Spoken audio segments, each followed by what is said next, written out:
If you're a skeptic, if you're not sure about energy work, it's okay. I actually recommend that you question the things that you learn. So for me, the reason I have the beliefs that I have is because of the experiences that I've had.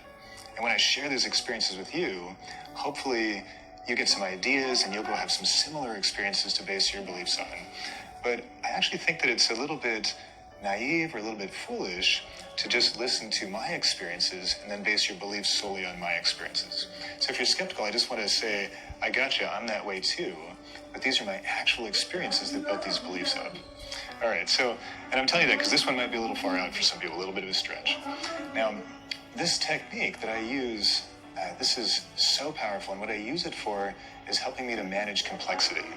So when I'm trying to scale up my business and I'm getting overwhelmed by the amount of things I have to do or the amount of ideas I have or the number of students coming through, I found that this technique is the one thing that I can do to like kind of take the heat off and make that easier. And I'll give you two ways to do it. So the geometry we're going to work with is called an octahedron.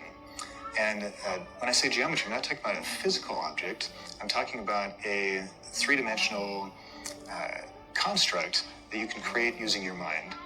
Now, sometimes it helps if you have a visual, so maybe we can get a little visual and put it in here so you'll know what I'm talking about. But I'll just walk you through a quick exercise, because that's the easiest way to get it, is for you to have that experience for yourself. Does that sound good? Do a quick exercise? Okay.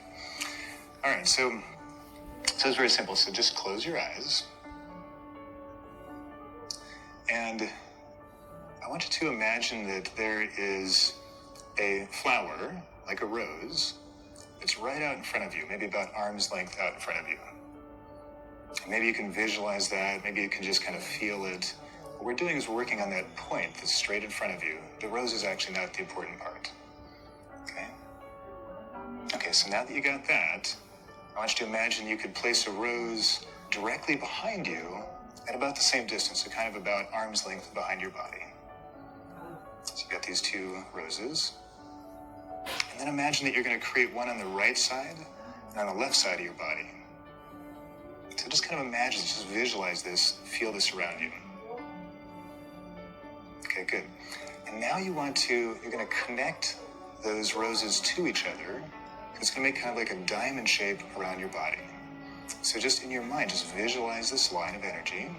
Straight line from the front to the right, from the right to the back to the left, and the left to the front. So you got this diamond around your body. Okay, looks good. Now I want you to create a rose up above your head. And connect that rose to the rose in front, to the right, behind, and to the left. And if you're getting this right, you're noticing, now I'm inside a pyramid. It's kind of like a four-sided pyramid, and I'm sitting in the middle of it. So just kind of focus on that till it feels real. Okay, good.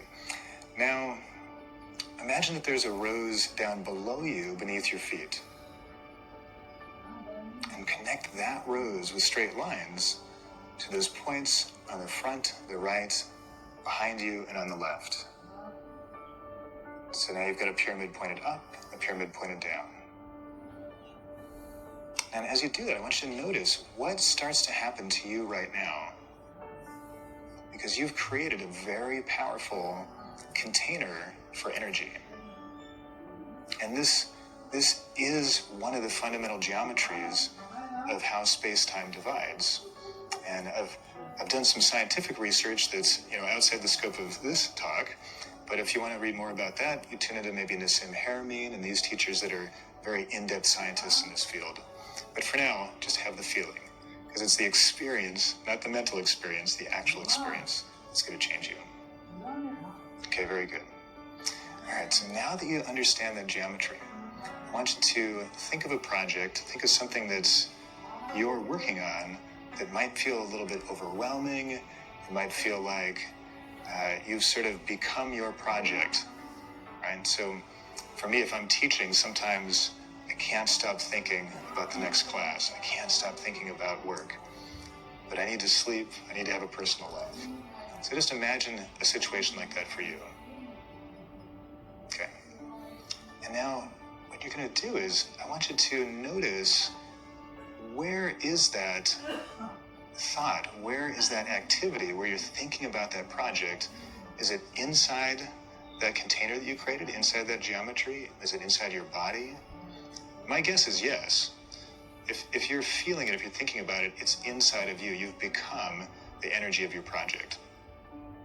Now, very simply, you're going to just imagine that you can create the same geometry. It's a very simple little octahedron with a pyramid pointed up and down. And then you're going to create one out in front of you, maybe 20, 30 feet, maybe 10 meters out in front of you.